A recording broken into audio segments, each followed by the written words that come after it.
I'm Luke from Little Big Things, and welcome to Day 118 of our Read the Bible in a Year journey.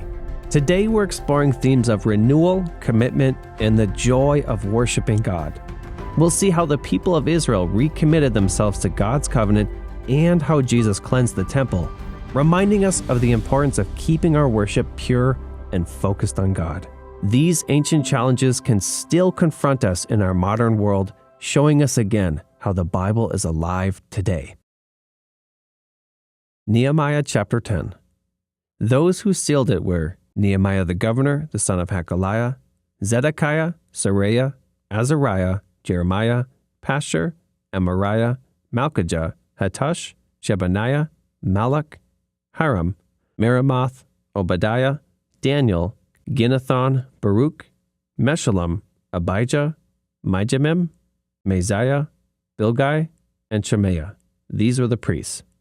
The Levites, Joshua son of Azaniah, Binnui of the sons of Henadad, Kadmiel and their associates, Shebaniah, Hodiah, Kelida, Pelaiah, Hanan, Micah, Rahab, Hashabiah, Zakur, Sherebiah, Shebaniah, Hodiah, Bani, and Beninu. The leaders of the people, Parash, Pahath Moab, Elam, Zatu, Bani, Bunai, Asgad, Bebai, Adonijah, Bigvai, Aden, Ater, Hezekiah, Azur, Hodiah, Hashem, Bezai, Herif, Anathoth, Nabai, Magpiash, Meshullam, Hazir, Meshezabel, Zadok, Jaddua, Pelatiah, Hanan, Anaiah, Hoshea, Hananiah, Hashab, Halohesh, Pilha, Shobek, Raham, Hashabnah, Maaseiah, Ahiah, Hanan, Anan, Malach, Haram, and Bana. The rest of the people, priests, Levites, gatekeepers, musicians, temple servants, and all who have separated themselves from the neighboring peoples for the sake of the law of God, together with their wives and all their sons and daughters who are able to understand, all these now join their fellow Israelites, the nobles, and bind themselves with a curse and an oath to follow the law of God given through Moses, the servant of God, and to obey carefully all the commands, regulations, and decrees of the Lord our God. We promise not to give our daughters in marriage to the peoples around us, or take their daughters for our sons. When the neighboring peoples bring merchandise or grain to sell on the Sabbath, we will not buy from them on the Sabbath or on any holy day. Every seventh year, we will forego working the land and will cancel all debts. We assume the responsibility for carrying out the commands to give a third of the shekel each year for the service of the house of our God, for the bread set out on the table, for the regular grain offerings and burnt offerings, for the offerings of the Sabbaths, at the new moon feasts, and at the appointed festivals, for the holy offerings, for sin offerings to make atonement for Israel, and for all the duties of the house of our God.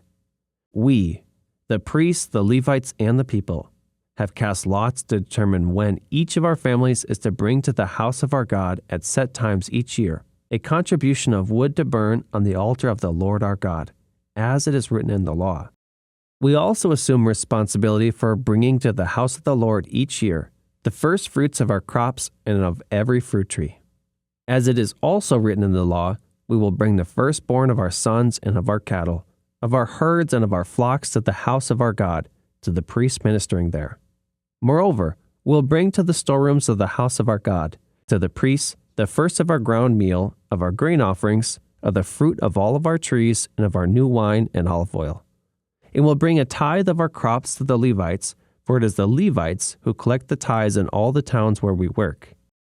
A priest descended from Aaron is to accompany the Levites when they receive the tithes, and the Levites are to bring a tenth of the tithes up to the house of our God, to the storerooms of the treasury. The people of Israel, including the Levites, are to bring their contributions of grain, new wine, and olive oil to the storerooms, where the articles for the sanctuary and for the ministering priests, the gatekeepers, and the musicians are also kept. We will not neglect the house of our God. Nehemiah chapter 11. Now the leaders of the people settled in Jerusalem.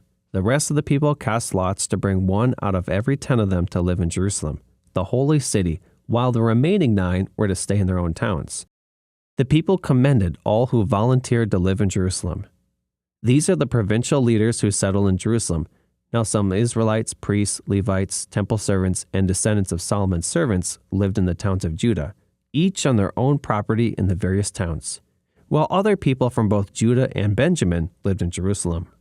From the descendants of Judah, Athaiah son of Uzziah, the son of Zechariah, the son of Amariah, the son of Shephatiah, the son of Mahalalel, a descendant of Perez, and Maaseiah son of Baruch, the son of Kolhozah, the son of Haziah, the son of Adaiah, the son of Joiarib, the son of Zechariah, a descendant of Shelah. The descendants of Perez who lived in Jerusalem totaled 468 men of standing. From the descendants of Benjamin, Sallu son of Meshullam, the son of Joed, the son of Pedaiah, the son of Kolaiah, the son of Maaseiah, the son of Ithiel, the son of Jeshaiah, and his followers, Gabbai and Sallai, 928 men. Joel son of Zichri was their chief officer, and Judah son of Hasanua was over the new quarter of the city.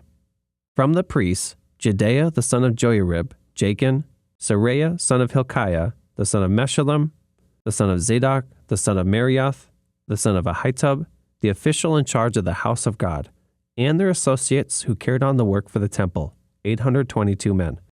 Adaiah son of Jeroham, the son of Pelaliah, the son of Amzi, the son of Zechariah, the son of Pashur, the son of Malchijah, and his associates who were heads of families, 242 men. Amashai son of Azarel, the son of Azai, the son of Meshillemoth, the son of Immer, and his associates who were men of standing, 128.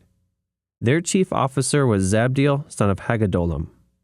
From the Levites, Shemaiah son of Hashab, the son of Azrikam, the son of Hashabiah, the son of Bunai, Shabbathai and Jozabad, 2 of the heads of the Levites, who had charge of the outside work of the house of God, Mattaniah son of Micah, the son of Zabdi, the son of Asaph, the director who led in thanksgiving and prayer. Bakbukiah, second among his associates, and Abda son of Shemua, the son of Galal, the son of Jeduthun. The Levites in the holy city totaled 284. The gatekeepers, Akub, Talmon, and their associates, who kept watch at the gates, 172 men. The rest of the Israelites, with the priests and Levites who were in all the towns of Judah, each on their ancestral property. The temple servants lived on the hill of Ophel, and Zihah and Gishpa were in charge of them. The chief officer of the Levites in Jerusalem was Uzai, son of Bani, the son of Hashabiah, the son of Mattaniah, the son of Micah. Uzai was one of Asaph's descendants, who were the musicians responsible for the service of the house of God. The musicians were under the king's orders, which regulated their daily activity. Pethahiah son of Meshezabel, one of the descendants of Zerah son of Judah, was the king's agent in all affairs relating to the people. As for the villages with their fields, some of the people of Judah lived in Kiriath Arba and its surrounding settlements, in Dabon and its settlements, in Jekabzeel and its villages, in Jeshua, in Meloda, in Beth Pelet, in Hazar Shual, in Beersheba and its settlements, in Ziklag, in Mechannah and its settlements, in En-Raman, in Zorah, in Jarmuth, Zanoah, Adullam and their villages, in Lachish and its fields, and in Azekah and its settlements. So they were living all the way from Beersheba to the valley of Hinnom. The descendants of the Benjamites from Geba lived in Michmash, Ijah, Bethel and its settlements, in Anathoth, Nob and Ananiah, in Hazor, Ramah and Gitaim, in Hadid, Zeboim and Nebalat, in Lod and Ono, and in Ge Harashim. Some of the divisions of the Levites of Judah settled in Benjamin. Nehemiah chapter 12.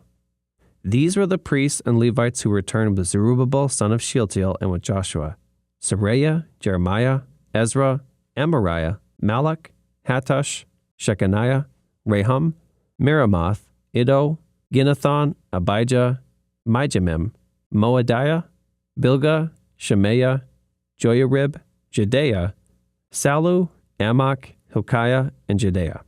These were the leaders of the priests and their associates in the days of Joshua.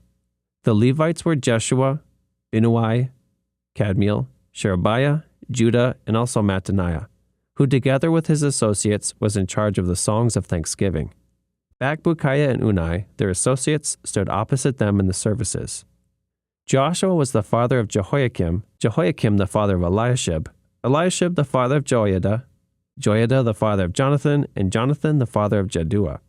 In the days of Joiakim, these were the heads of the priestly families. Of Seraiah's family, Meraiah. Of Jeremiah's, Hananiah. Of Ezra's, Meshullam. Of Amariah's, Jehohanan. Of Melech's, Jonathan. Of Shechaniah's, Joseph. Of Haram's, Adnah. Of Meremoth's, Helkai. Of Iddo's, Zechariah. Of Ginnathon's, Meshullam. Of Abijah's, Zichri. Of Manaamim's and of Moadiah's, Piltai. Of Bilgai's, Shemua. Of Shemaiah's, Jehonathan. Of Joiarib's, Mattanai. Of Jedaiah's, Uzai. Of Salu's, Kalai. Of Amok's, Eber. Of Hilkiah's, Hashabiah. Of Jedaiah's, Nethanel. The family heads of the Levites in the days of Eliashib, Joiada, Johanan, and Jaddua, as well as those of the priests, were recorded in the reign of Darius the Persian. The family heads among the descendants of Levi up to the time of Johanan, son of Eliashib, were recorded in the book of the Annals. And the leaders of the Levites were Hashabiah, Sherebiah, Joshua son of Kadmiel, and their associates, who stood opposite them to give praise and thanksgiving, one section responding to the other, as prescribed by David, the man of God. Mattaniah, Bakbukiah, Obadiah, Meshullam, Talmon, and Akub were gatekeepers who guarded the storerooms at the gates. They served in the days of Joiakim, son of Joshua, the son of Josadak, and in the days of Nehemiah the governor and of Ezra the priest, the teacher of the law. At the dedication of the wall of Jerusalem, the Levites were sought out from where they lived and were brought to Jerusalem to celebrate joyfully the dedication with songs of thanksgiving and with the music of cymbals, harps, and lyres. The musicians also were brought together from the region around Jerusalem, from the villages of the Netophathites, from Beth Gilgal, and from the area of Geba and Asmapheth, for the musicians had built villages for themselves around Jerusalem. When the priests and Levites had purified themselves ceremonially, they purified the people, the gates, and the wall. I had the leaders of Judah go up on the top of the wall. I also assigned 2 large choirs to give thanks. One was to proceed on top of the wall to the right, toward the dung gate.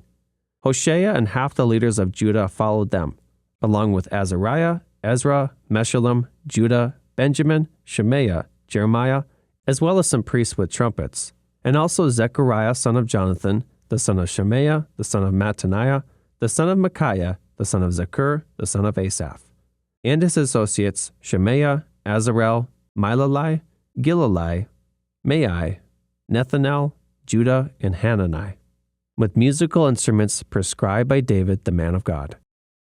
Ezra, the teacher of the law, led the procession.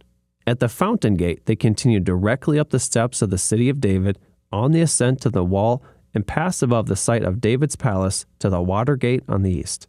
The second choir proceeded in the opposite direction. I followed them on top of the wall, together with half of the people, past the tower of the ovens to the broad wall.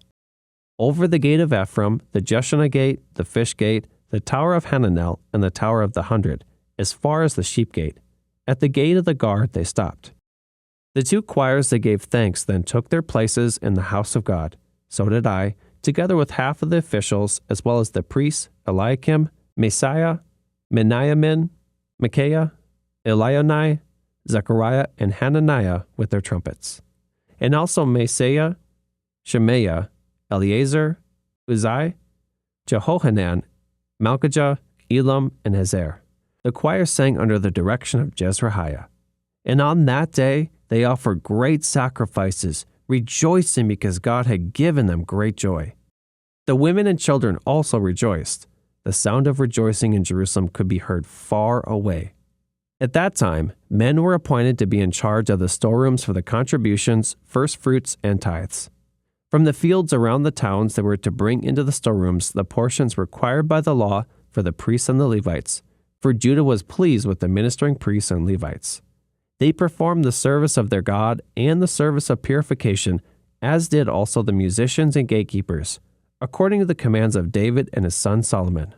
For long ago, in the days of David and Asaph, there had been directors for the musicians and for the songs of praise and thanksgiving to God. So in the days of Zerubbabel and of Nehemiah, All Israel contributed the daily portions for the musicians and the gatekeepers. They also set aside the portion for the other Levites, and the Levites set aside the portion for the descendants of Aaron. Nehemiah chapter 13. On that day, the book of Moses was read aloud in the hearing of the people, and there was found written that no Ammonite or Moabite should ever be admitted into the assembly of God, because they had not met the Israelites with food and water, but had hired Balaam to call a curse down on them. Our God, however, turned the curse into a blessing. When the people heard this law, they excluded from Israel all who were of foreign descent. Before this, Eliashib the priest had been put in charge of the storerooms of the house of our God. He was closely associated with Tobiah, and he had provided him with a large room formerly used to store the grain offerings and incense and temple articles, and also the tithes of grain, new wine, and olive oil, prescribed for the Levites, musicians, and gatekeepers, as well as the contributions for the priests. But while all this was going on, I was not in Jerusalem, for in the 32nd year of Artaxerxes, king of Babylon, I had returned to the king. Sometime later I asked his permission and came back to Jerusalem. Here I learned about the evil thing Eliashib had done in providing Tobiah a room in the courts of the house of God. I was greatly displeased and threw all Tobiah's household goods out of the room. I gave orders to purify the rooms, and then I put back into them the equipment of the house of God, with the grain offerings and the incense. I also learned that the portions assigned to the Levites had not been given to them, and that all the Levites and musicians responsible for the service had gone back to their own fields. So I rebuked the officials and asked them, "Why is the house of God neglected?" Then I called them together and stationed them at their posts. All Judah brought the tithes of grain, new wine, and olive oil into the storerooms. I put Shelemiah the priest, Zadok the scribe, and a Levite named Pedaiah in charge of the storerooms, and made Hanan son of Zakur, the son of Mattaniah, their assistant, because they were considered trustworthy. They were made responsible for distributing the supplies to their fellow Levites. Remember me for this, my God, and do not blot out what I have so faithfully done for the house of my God and its services. In those days, I saw people in Judah treading wine presses on the Sabbath, and bringing in grain and loading it on donkeys, together with wine, grapes, figs, and all other kinds of loads. And they were bringing all this into Jerusalem on the Sabbath. Therefore I warned them against selling food on that day. People from Tyre who lived in Jerusalem were bringing in fish and all kinds of merchandise and selling them in Jerusalem on the Sabbath to the people of Judah. I rebuked the nobles of Judah and said to them, "What is this wicked thing you are doing, desecrating the Sabbath day? Didn't your ancestors do the same things so that our God brought all this calamity on us and on this city? Now you are stirring up more wrath against Israel by desecrating the Sabbath." When evening shadows fell on the gates of Jerusalem before the Sabbath, I ordered the doors to be shut and not opened until the Sabbath was over. I stationed some of my own men at the gates so that no load could be brought in on the Sabbath day. Once or twice the merchants and sellers of all kinds of goods spent the night outside Jerusalem. But I warned them and said, "Why do you spend the night by the wall? If you do this again, I will arrest you." From that time on, they no longer came on the Sabbath. Then I commanded the Levites to purify themselves and go and guard the gates in order to keep the Sabbath day holy. Remember me for this also, my God, and show mercy to me according to your great love.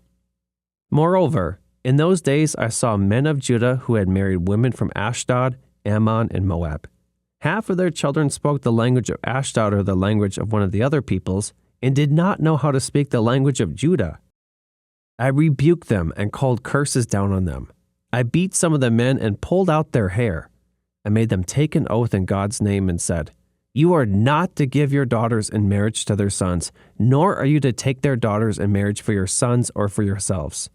Was it not because of marriages like these that Solomon king of Israel sinned? Among the many nations there was no king like him. He was loved by his God, and God made him king over all Israel. But even he was led into sin by foreign women. Must we hear now that you too are doing all this terrible wickedness and are being unfaithful to our God by marrying foreign women? One of the sons of Joiada, son of Eliashib the high priest, was son-in-law to Sanballat the Horonite, and I drove him away from me. Remember then, my God, because they defiled the priestly office, and the covenant of the priesthood and of the Levites. So I purified the priests and Levites of everything foreign, and assigned them duties, each to his own task. I also made provision for contributions of wood at designated times and for the firstfruits. Remember me with favor, my God. Before we dive into our final readings, I hope you'll watch our thought-provoking video, Throwing Out God. This powerful message explores the challenging questions we face when life doesn't go as planned and how we can find hope even in the darkest moments. Visit myfaithvideos.org to watch and share this life-changing video. And now, let's turn to our final scriptures for today. Matthew 21, verses 12 and 13. Jesus entered the temple courts and drove out all who were buying and selling there. He overturned the tables of the money changers and the benches of those selling doves. "It is written," he said to them, "My house will be called a house of prayer, but you are making it a den of robbers." Psalm 122. I rejoiced with those who said to me, "Let us go to the house of the Lord." Our feet are standing in your gates, Jerusalem. Jerusalem is built like a city that is closely compacted together. That is where the tribes go up, the tribes of the Lord, to praise the name of the Lord according to the statute given to Israel. There stand the thrones for judgment, the thrones of the house of David. Pray for the peace of Jerusalem. May those who love you be secure. May there be peace within your walls and security within your citadels. For the sake of my family and friends, I will say, peace be within you. For the sake of the house of the Lord our God, I will seek your prosperity. Just imagine this, standing in the rebuilt Jerusalem with Nehemiah, witnessing the people's renewed commitment to God. In our readings, we saw a community striving to honor God in every aspect of their lives, from their worship practices to their business dealings. What a powerful reminder that our faith should impact every area of our lives. But as we know, commitment can be challenging to maintain. By the end of Nehemiah, we see some of the old problems creeping back in. It's a lot like our own faith journeys, isn't it? Despite our best efforts, sometimes life and circumstance can affect us, and we may find ourselves slipping back into old habits. This brings us to our New Testament reading, where Jesus cleanses the temple. It's as if Jesus looked at the scene in Nehemiah and said, "You think keeping the temple pure was a challenge then? Let me show you what it really means to honor God's house." Just as Jesus drove out those who were misusing the temple, we too need to regularly cleanse our temples, our hearts and lives, to ensure we're truly honoring God. So how do we apply these timeless truths to our lives today? Well, first, imagine standing before God, ready to make a bold commitment. The Israelites pledged their support to God's temple. What would your pledge be? Maybe it's dedicating more time to prayer or finally forgiving that person who hurt you. What one step, just one step, could you take today that would make your faith come alive? Second, close your eyes and picture yourself approaching God's presence with unbridled joy. Can you feel the excitement bubbling up inside, like a child on Christmas morning? That's the enthusiasm the psalmist felt. And wouldn't we all like to experience that kind of joy in worship? To find that joy, perhaps it's our time for some spiritual spring cleaning. What money changers have set up shop in your heart, distracting you from wholehearted devotion to God? Maybe it's an unhealthy relationship, a grudge you're holding on to, or a habit that's pulling you away from God. Jesus wants to, with loving determination, help you clear them out. Can you just imagine your freedom when those distractions are driven away? Remember, doubts and questions aren't the enemy of faith. They can be the very things that deepen it. God isn't fragile. He can handle your wrestling, but wants us also to doubt our doubts. He even welcomes the tough questions, because the higher up the mountain of understanding we go, the clearer our view becomes of who God really is. Are you ready for a fresh start with God? Let's pray together right now. Father God, ignite a fire of passion for you in our hearts. Help us to commit ourselves to you fully, to find delight in your presence, and to clear away anything that holds us back. Draw us closer, Lord, even through our doubts and questions. We love you, Lord. In Jesus' name, amen. Tomorrow, we're going to begin the story of Esther as we read about God's providence and divine protection. Please share your thoughts in the comments, and if you're ready to continue this adventure through the Bible, hit that subscribe button. God bless you, and I'll see you tomorrow for Day 119.